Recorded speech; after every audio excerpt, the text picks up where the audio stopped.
phase on reflection. This is our today's topic. Change of phase on reflection. Change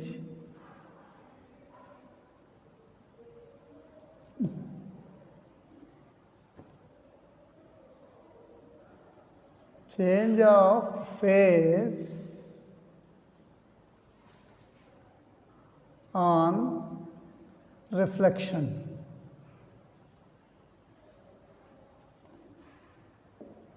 This is our present topic. So, as we know that phase gives the direction of vibration. That means, if the direction of the vibration before incident on a reflecting medium is like this, and after reflection, if the direction of vibration is inverted, then we can say that the ray suffers phase change, a phase change of pi radians, a phase change of pi radians. So, this type of phase change occurs when the light ray gets reflection at denser medium. So, this type of phase change takes place when the ray suffers reflection at denser medium. So, according to Stokes, when a light wave is travelled at the surface of an optically denser medium, when the light wave is travelled in a medium, rarer medium, and gets reflection at a denser medium, it suffers a phase change of pi radians. It suffers a phase change of pi radians. Let me repeat once again. According to Stokes, when the ray of light is reflected by a denser medium, it suffers a phase change of pi radians. That means the direction of vibration is reversed. The direction of vibration is reversed. This concept is explained with the help of the following lines. This concept is explained with the help of the following lines of discussion. Let A be the amplitude of the incident ray. It is transmitted into the denser medium, say glass. This is air. So, at this point, a part of the ray gets transmitted through the glass, and some part of the ray is reflected. If R is the reflection coefficient,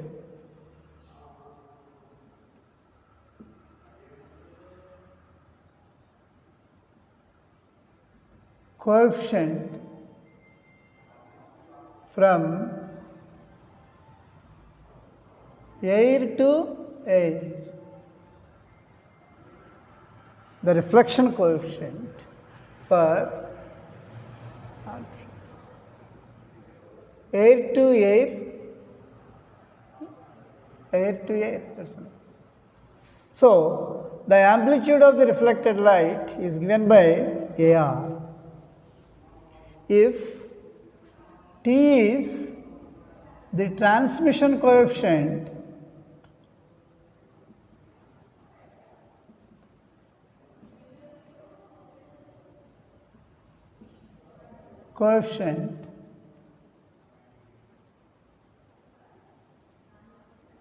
for air to glass, then the amplitude of the transmitted ray is AT. When a ray undergoes reflection at the glass surface, if the amplitude of the incident light ray is A, then the amplitude of the reflected light ray is given by AR and the amplitude of the transmitted light ray is given by AT. Why? Because R is the reflection coefficient for the ray from air to air. Before reflection, the ray is traversed in air, and after reflection also it traversed in air. If R is the reflection coefficient, then an amount of amplitude AR is reflected. Similarly, if T is the transmission coefficient, then an amount of amplitude AT is transmitted. On reversing the paths of these two rays, reflected ray and transmitted ray, we have to get the original ray, A. Let us see what is happening when we reverse the paths of the two rays. So, if we reverse the paths of the two rays,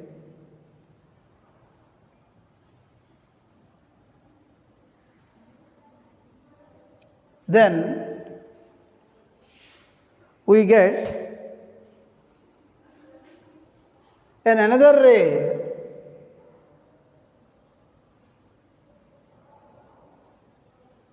So, here AT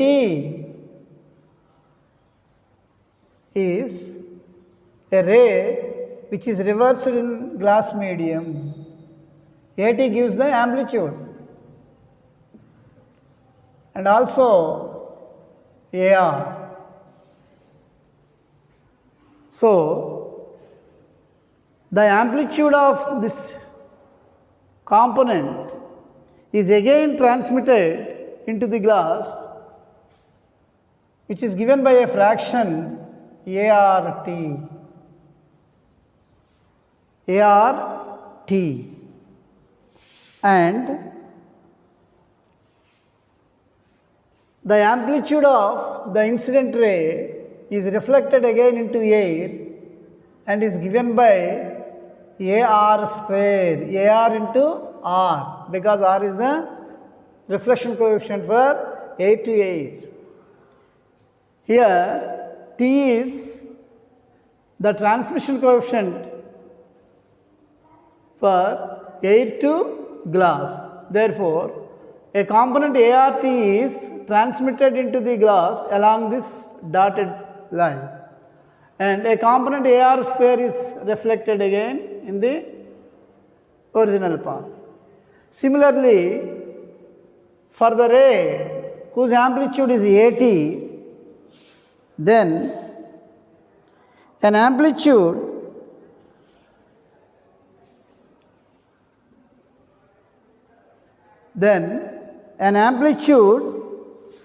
AT R dash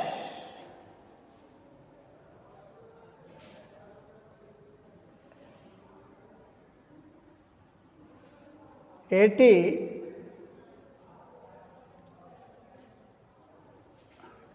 T dash is reflected not T dash, say this is R dash. AT R dash is reflected back along this path, and AT T dash is transmitted in the original path. So, we have to write ART plus ATR dash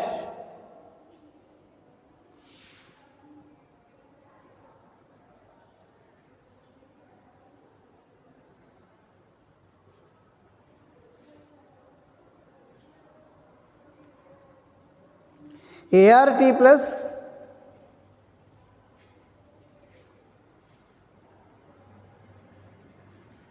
this is dash ART plus ATR dash is equal to 0, because actually there is no place for this rays. This ray is absent in the first diagram. Therefore, we have to write like this: ART plus ATR dash is equal to 0, and ART plus ATR dash is equal to A. This implies that R dash is equal to minus R. From these equations, we will write R dash is equal to minus R. R dash is equal to minus R. Here, negative sign indicates that a change in phase. That means R dash is the reflection coefficient for glass to glass, and R is the reflection coefficient for air to air. Here, when a ray is reflected back into the same medium, in the rarer medium, it suffers a phase change of pi radians, which is given by this minus sign. Later, Lloyd found that this type of phase change takes place if and only if the reflection is at denser medium. If and only if the reflection is at denser medium. So, it is a practical observation. According to theory, R dash is equal to minus R or R is equal to minus R dash. Both are valid. That means phase change takes place when the reflection is at denser medium or at rarer medium. But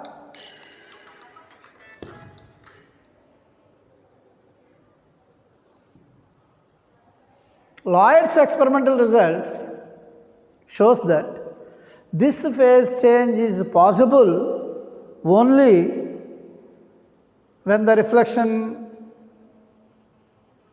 takes place at denser medium. So, this is the phase change of reflection. It is very helpful for us to explain several interference phenomena, because a phase change of pi radians is equal to a path reference of lambda by 2. That means whenever the ray suffers reflection at denser medium, we have to add an extra path difference lambda by 2 for the ray which undergoes reflection at denser medium. So, here the path difference is equal to lambda by 2. Even though there is no physical path difference, but we have to add lambda by 2 due to the phase change of pi radians,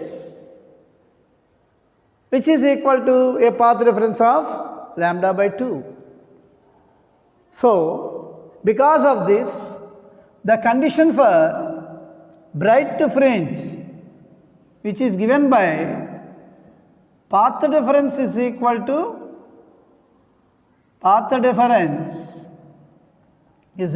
n lambda,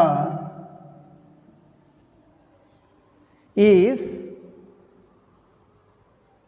the path reference. If the path reference is equal to n lambda, gives constructive interference or bright fringe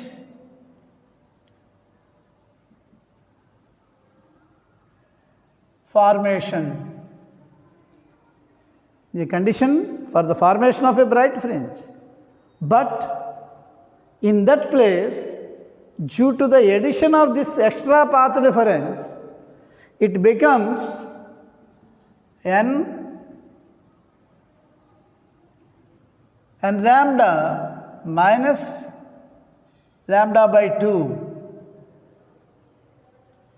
which gives the condition for a dark fringe.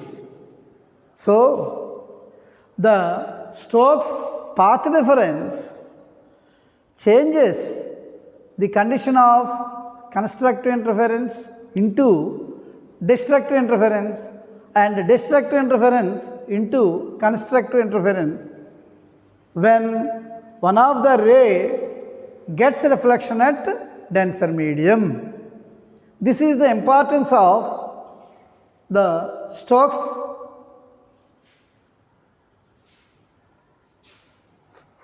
finding, the Stokes path phase difference or phase change. So, this is about the change of phase on reflection. In continuation, let us start a new topic, that is cosine law. The next topic is, in this class, our topic is oblique incidence of a plane wave on a thin film. Oblique incidence of a plane wave on a thin film. This is also named as cosine law. So, here AB is the incident wave or the incident ray. It is reflected at B. It is reflected at B. BR is the reflected ray. A part of the ray is transmitted into the medium. This is the denser medium of thickness T.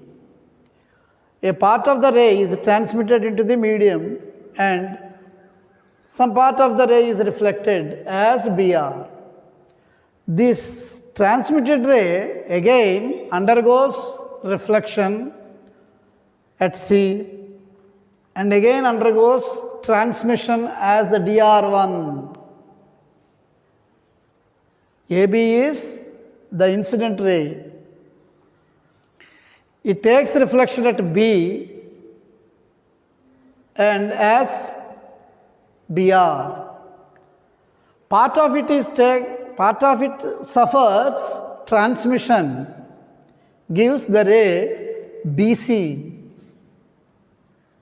Again, it is reflected at C as CD, and again part of it is transmitted as at D as dr1. As dr1. So, we are going to find an expression for the path difference between these two rays R and R1. R and R1.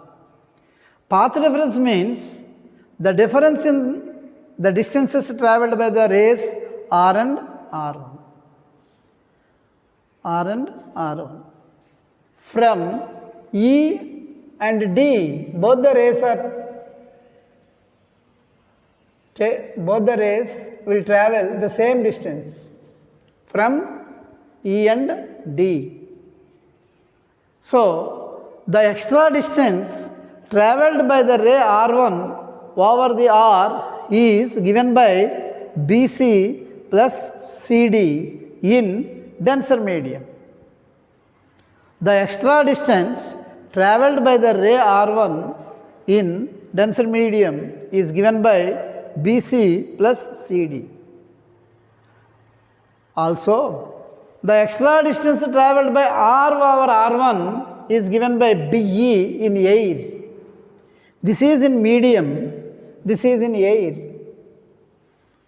The equivalent distance traveled by the ray, the equivalent distance means the equivalent distance in air for the ray R1 is given by mu into BC plus CD, because BC plus CD is the distance traveled by the ray in the denser medium, say oil or glass. So, the equivalent distance is mu into BC plus CD. Why? Because the definition of mu is velocity in vacuum divided by velocity in medium, or velocity in air divided by velocity in medium. Sometimes we have to define like that. Velocity in air divided by velocity in medium. So, the extra distance traveled by the ray R1 is given by mu into BC plus CD. Whereas, the extra distance traveled by R over R1 is given by BE. So, the resultant additional distance, traveled by the ray R1 is given by mu of BC plus CD minus BE. Mu of BC plus CD minus BE is the resultant extra distance traveled by the ray R1 over R. So, this is what is called as path difference between the two rays R and R1. Path difference means the difference in the distances traveled by the two rays. The difference in the paths of the two rays is called as path difference. So, the path difference is given by mu into BC plus CD minus BE. BC plus CD minus BE. By using simple geometry, we will simplify these expressions in terms of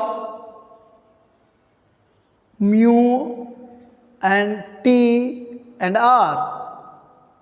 Here mu is the refractive index of the medium. T is the thickness of the layer. R is angle of reflection or angle of refraction. Here, this is R, angle of refraction. So,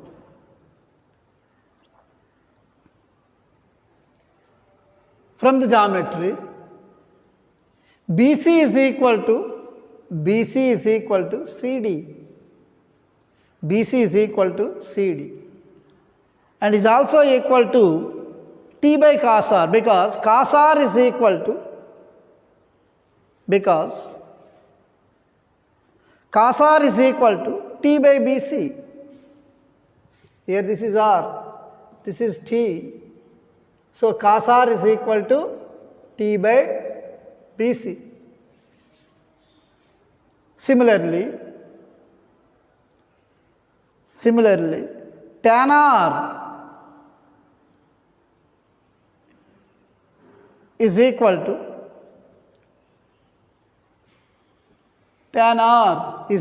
to BF by T. Cos R is equal to BF by BC or T by BC. Tan R is equal to BF by FC or BF by T. That means BF is equal to T tan R. Here BC is equal to T by cos R and BF is equal to T tan R. Therefore, BD is equal to BF plus FD, which is nothing but 2BF, that is equal to 2 into T tan R. BD is equal to BF plus FD, that is equal to 2BF, which is equal to 2T tan R, which is equal to 2T tan R. Again, if I is the angle of incidence, this is also I. Angle of incidence is equal to angle of reflection. Then this is 90 minus I. Since this is 90, this angle is also I. From this triangle BDE, sin I is equal to BE by BD. Sin I is equal to BE by BD. That means BE is equal to BD sin I. BE is equal to BD sin I. But BD is equal to 2T tan R gives BE is equal to 2T tan R into sin I. Also from Snell's law, mu is equal to sin I by sin R. That means sin I is equal to mu sin R. Therefore, BE is equal to 2T tan R into sin I is replaced with mu sin R. Sin I is replaced with mu sin R. Therefore, BE is equal to 2T tan R mu sin R, 2 mu T tan R sin R. And BC plus CD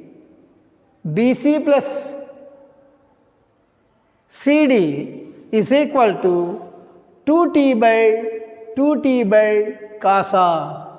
BC is equal to CD. BC is equal to T by cos R. Therefore, BC by CD is equal to 2T by cos R. Therefore, the expression for the path reference, which is given by mu into BC plus CD minus BE, can be written like this. Delta is equal to mu into BC plus CD, which is nothing but 2T by cos R, minus BE, which is nothing but 2 mu T tan R sin R, 2 mu T tan R sin R. So, by simplifying these equations, we can get delta, this is equal to 2 mu T cos R, because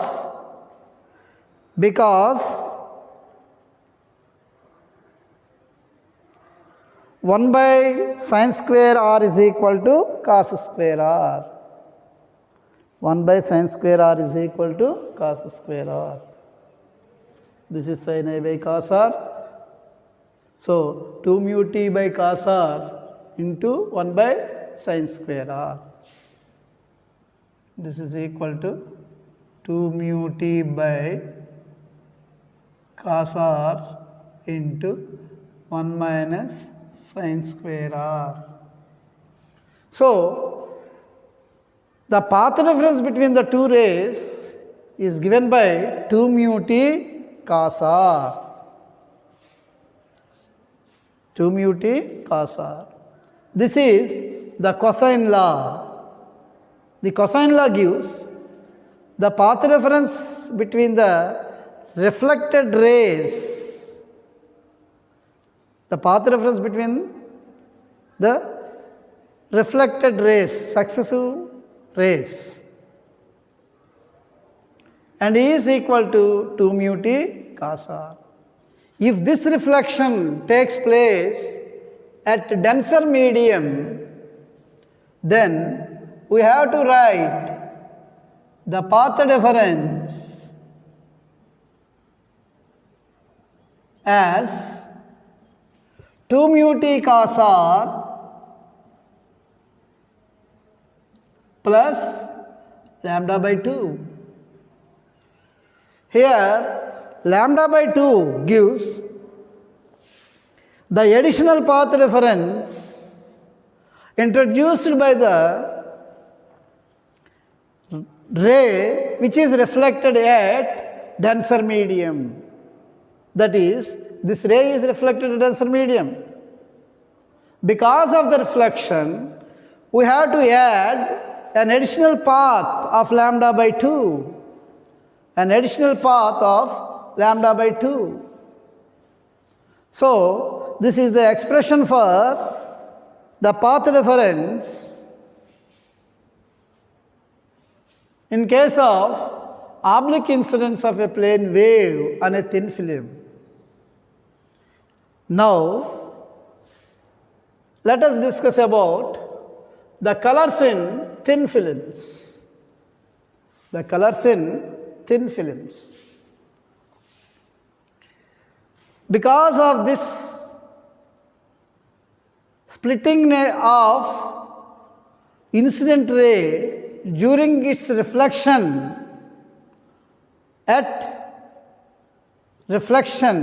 by thin layers like soap bubble or oil layers, the reflected rays will interfere with each other. The two reflected rays are coherent rays because these two rays are coherent rays because this is a case of interference by means of amplitude division. The amplitude of the incident ray is divided into 2 at this point. Since these two are having the same amplitudes, same phase and same wavelength, then they will give an interference effect. So the ray or the wavelength which satisfies the condition of constructive interference will give a bright fringe. That means for that wavelength, if we view the film,